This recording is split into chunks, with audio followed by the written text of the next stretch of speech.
So the next job to do on this is we decided that we want to put a window here. There just wasn't enough light coming in, it was kind of just going to be a bit bare. So we went and bought the same window on the other side that we really like, that's got the blind and the fly screen.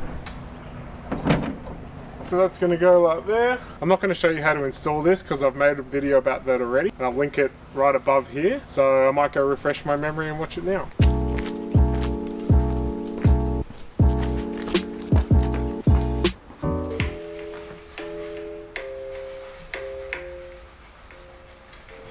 Bought this window apart when it popped out.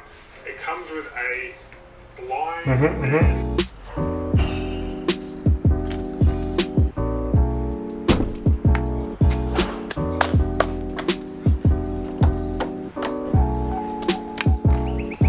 that was easy. I then started to insulate the sliding door and then installed the tongue and groove paneling until I got to a point where I had to frame up the window.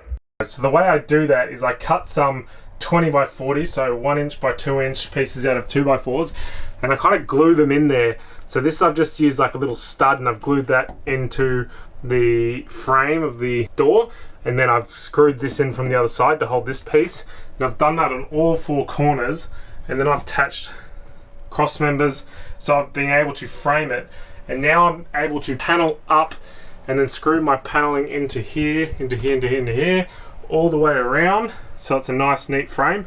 And then I'm just going to paint this frame white afterwards, so it's going to blend in with the window.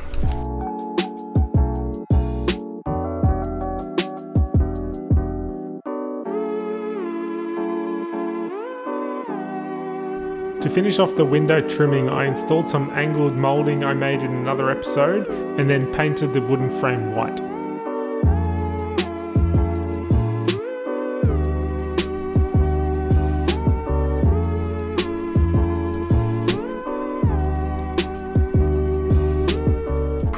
So today we are going to be trying to tackle our splashback tiles. So we've gone and bought some tiles that we think look really pretty. We're going to glue them on here. I'm going to experiment with a couple of different glues to make sure that it's going to stick well under the movement of the van, especially under high vibrations, as well as the grout. We're just laying out the tiles now, but check these awesome little subway tiles out.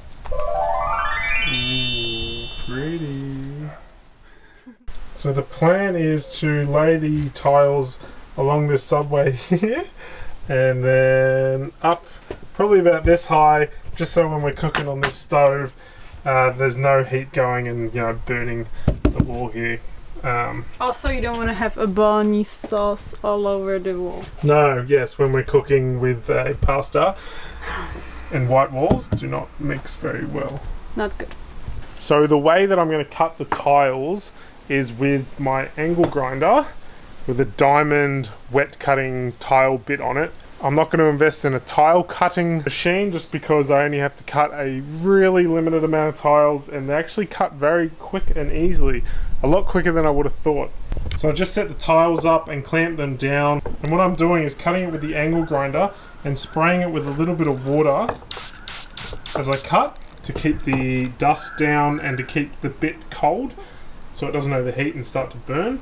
But it's actually cutting really, really clean. So before I go ahead and actually tile the van, I wanted to test out some of the adhesives that I could be using to glue down the tiles onto the plywood. Because the van's going to be doing a lot of vibration and movement, I wasn't sure that just general wall tile adhesive was going to be flexible enough that it wasn't going to crack when we're going on rough roads or bumpy roads and stuff. So I've got 3 different types of glues I'm testing. The tile adhesive, and I do actually have a flexible tile adhesive. I've got construction adhesive in the form of liquid nails, and then I've got a polyurethane adhesive which is super flexible, and that's just Sikaflex. So what I'm going to try and do, I've put it on quite a thin piece of board, and I'm just going to bend it a bit and twist and bend it and see how much it cracks. I've just laid out a real thin bead of the tile adhesive here just so I could poke it and see how flexible it actually is.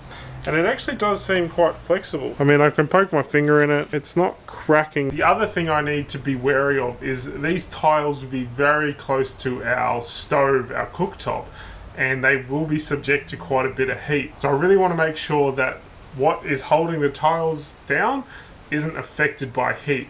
So what I'm going to do is, after I test the flexibility and structural strength of the glue, I'm going to hit it with a blowtorch and see if it does anything like melts the glue behind, or if the tile absorbs a lot of that heat, because the ceramics should reflect a lot of the heat. So we'll see how it goes. Okay, so first up is the polyurethane.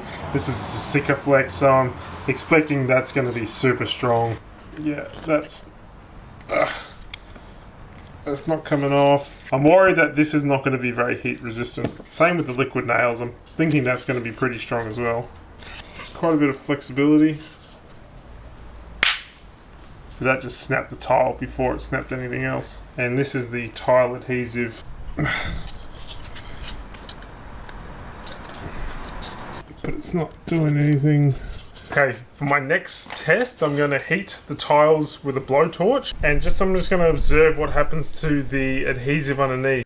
So Sikaflex did what expected. When it got really hot, it did start to melt and just kind of turned into a big bit of goop. Next up was the construction adhesive. This actually did the worst, where it just melted pretty much straight away with the heat. So lastly is the flexible tile adhesive, and this definitely performed the best out of all three. It didn't turn into a big melted goop like the other two. It kind of still holds its rigidity. Even though I got it so hot it caught on fire, and it really just took quite a bit to crack it off.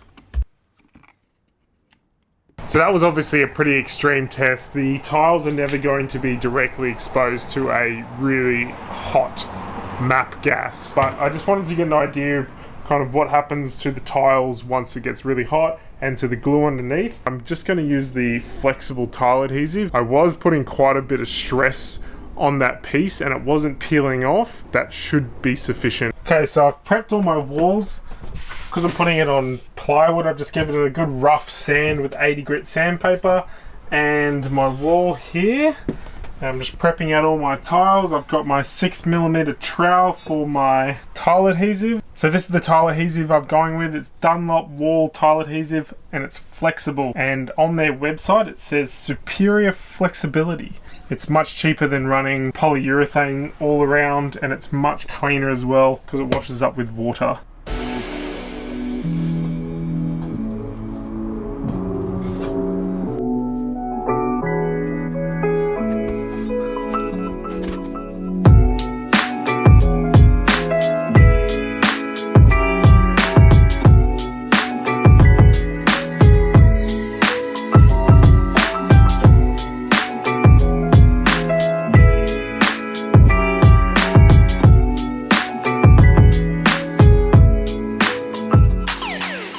So this tiling job is actually a little bit trickier than I thought. It's supposed to take, I thought, about half an hour, but it took me about 2, but it's come out really nice. I'm very happy with it. So now we're just going to let it dry and we'll grout it tomorrow. Okay, it's the next day and the tile adhesive has now dried. So what we're going to do now is mix up the grout. Because we are using this splashback kind of as a heat deflector for our stove, we can't use silicone grout or anything like that, so it has to be the cement base because it's not going to burn or melt. So we've gone for a cement base powdered super white grout, and because we want it to be flexible, we are putting an additive in our grout. So this is a grout cure. It increases the flexibility of the grout, so it rubberizes the grout and turns it kind of very flexible. And it also does some other stuff like help stain resistant and mold resistant. So you may be asking why I've got a 5-litre tub of this. It's because the nice tile shop guy I went to see didn't actually have a 1-litre, so he sold me a 5-litre for the price of 1. So thanks, tile guy. Anyway, we'll get mixing and then Vendy's going to grout all the tiles.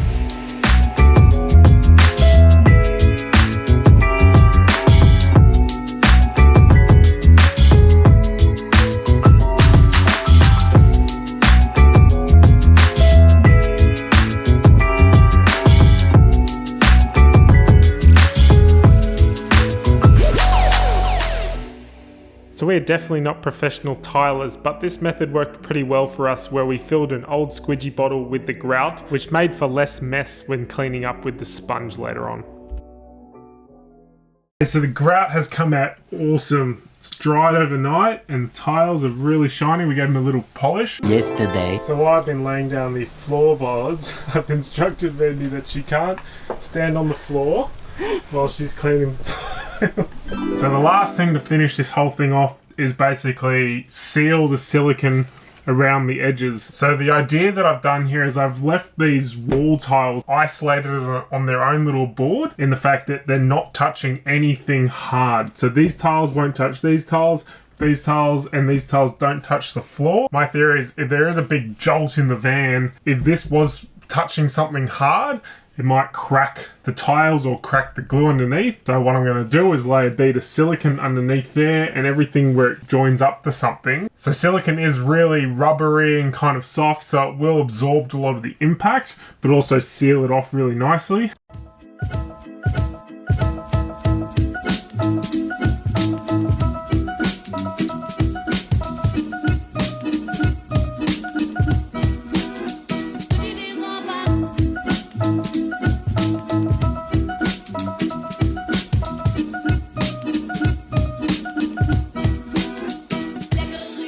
So a great tip for when you're doing any sealing or siliconing around corners is get a set of these little gauges, and they're all set to different sizes if you want to get a consistent bead look or when a wet finger just doesn't do it. But it also works as a squeegee, so you can kind of use it to scrape off the excess.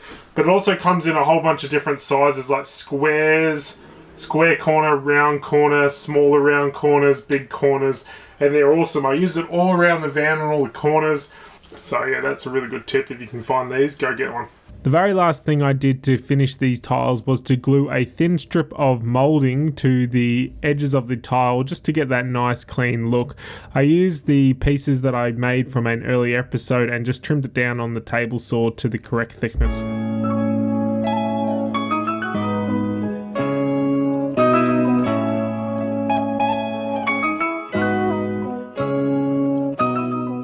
Alright guys, you can see that this has actually come out really well.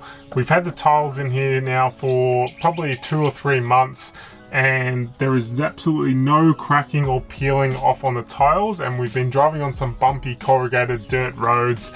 So really happy with how this has turned out. I think we used the right products and the right techniques. We really hope you got some use out of this video, and if you did, remember to hit that like button below. It is really going to help our channel out.